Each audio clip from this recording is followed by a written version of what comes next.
Quoi? Une franchise de jeux vidéo s'adapte en manga? Pour le voir, continue jusqu'à la fin de la vidéo.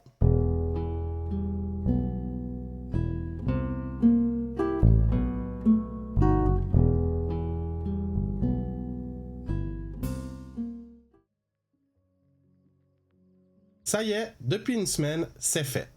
4 éditeurs européens, à savoir Altraverse de l'Allemagne, Kana qui est en France et en Belgique, Planeta Comics en Espagne et Star Comics se sont réunis pour produire le Mangeisho.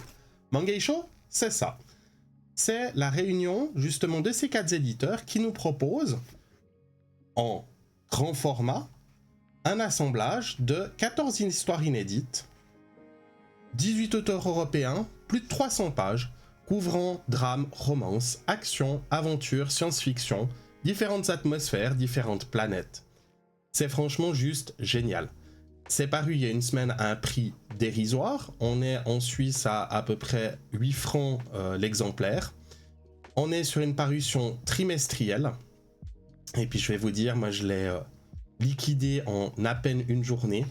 Et puis je me réjouis, le 27 juin 2025, la parution du numéro 2 de Mangeisho. Franchement, découvrez-le, ça vaut la peine.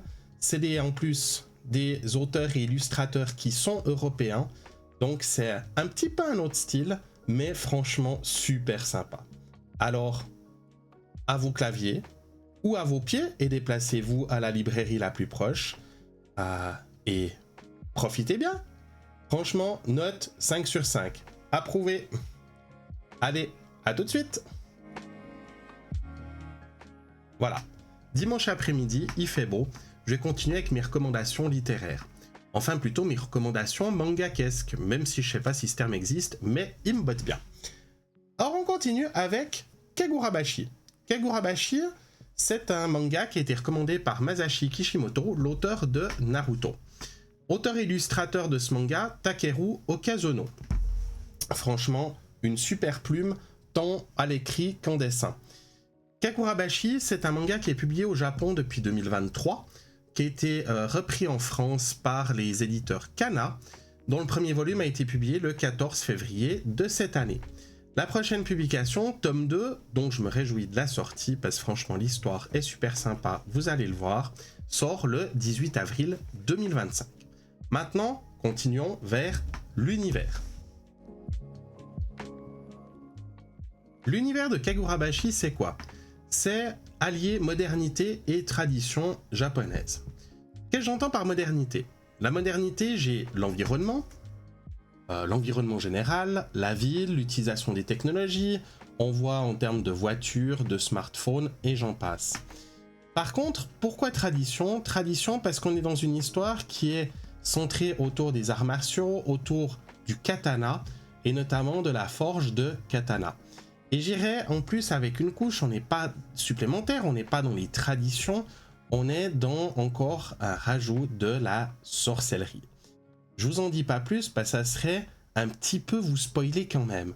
Mais j'espère que cet univers peut vous plaire, en tout cas moi j'adhère entièrement. Continuons maintenant avec la découverte des personnages. Parlons maintenant des personnages de Kagurabashi. On va retrouver du côté des gentils Shihiro Rokuhira. Shihiro, il a 18 ans, il est apprenti forgeron chez son père. Vous en déduisez déjà que son père est forgeron. Et puis, il va partir dans une quête de vengeance après le meurtre de son père. Somme toute, une histoire qui commence très bien. Maintenant, son père, Kunishige Rokuhira, c'est le père de Shihiro, c'est un forgeron qui est reconnu dans tout le Japon. Il a créé 6 katanas qui sont enchantés. Ces 6 katanas, ils ont permis de mettre fin à la guerre de Seitei, parce que ces lames enchantées ont réussi à prendre le dessus. Mais ce qu'on sait maintenant aussi, c'est qu'il y a une 7e lame, dont personne n'est au courant, qui a été forgée et qui a été léguée à son fils Shihiro. On continue avec les protagonistes. On a Shiba, c'est un sorcier qui est un ami de la famille et qui accompagne Shihiro dans sa quête de vengeance envers le clan des adversaires, une bande de sorciers, les Ishaku. Et puis bien sûr, pour les appuyer, on va retrouver Char Kiyonagi, qui est une orpheline aux capacités spéciales, je vous en dis pas plus, ça serait encore une fois vous spoiler. Et puis Inao, qui est la propriétaire du café Haru Haru. On pourrait voir cette propriétaire comme la gardienne d'un point de rencontre de rebelles ou de résistants qui résistent envers le clan Ishaku. Voilà. Continuons ensuite avec son évaluation finale. Voilà.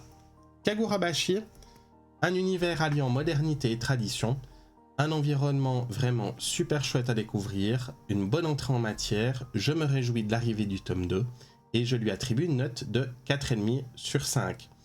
Continuez à la suite de cette vidéo et vous découvrirez cette franchise de jeux vidéo qui s'adapte en manga.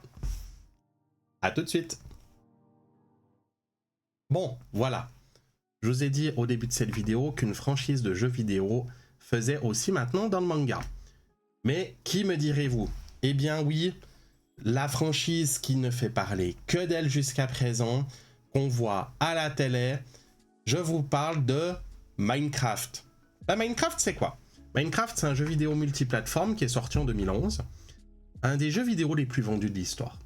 Il est là pour petits et grands, il va amuser à des niveaux différents, les différentes catégories d'âge. Le monde, c'est quoi? Le monde, c'est des blocs. Tout est en blocs. Les personnages, les arbres, l'eau, la roche, la lave. Vraiment, tout, c'est des blocs. Des blocs, des cubes. Le propriétaire derrière tout ça, Microsoft, qui l'est depuis 2014. C'est une franchise qui est une poule aux œufs d'or, qui a été déviée, comme je l'ai dit, du multiplateforme, mais aussi du multi-goodies. Et maintenant, j'en viens, imparable dans cette année 2025, au film Minecraft. On continue? Allez, continuons. Bon, le film Minecraft, j'ai été le voir hier, donc pour moi c'est tout frais. À l'affiche, on retrouve Jack Black, Jason Momoa, et une palette d'autres acteurs, dont même Jennifer Coolidge qui est revenue sur le devant de la scène.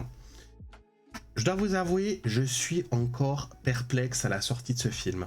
C'est une histoire capillotractée, pour les non-initiés tirée par les cheveux, mais quand même relativement drôle. À la sortie de la séance de cinéma, j'étais quand même vraiment partagé à savoir si c'était un pur génie ou un nanar magnifique. Mais franchement, une bonne série de rigolades. La critique lui met en moyenne 2,25, 2,5 sur 5. Moi perso, je vais quand même monter un peu le curseur, parce que bon, faut dire, Jack Black, Jason Momoa, ça vaut quand même le détour.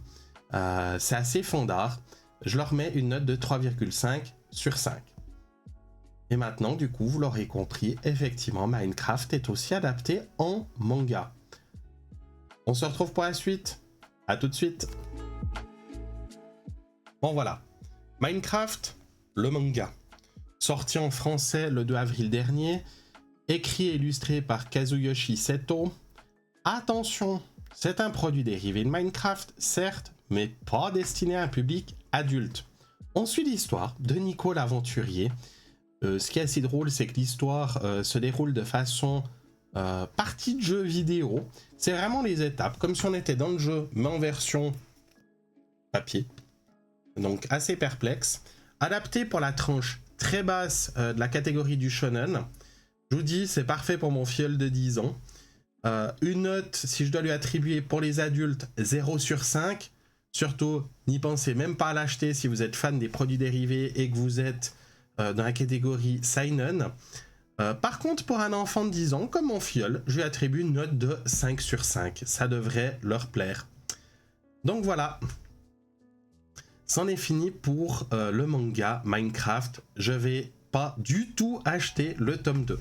Mais par contre, si vous avez des enfants, n'hésitez pas et faites-vous plaisir. Si tu as aimé ce contenu vidéo, abonne-toi à ma chaîne YouTube, aime, commente et partage. Tu me trouveras également présent sur mon site web, Instagram, Facebook et même Discord si tu souhaites partager ton expérience.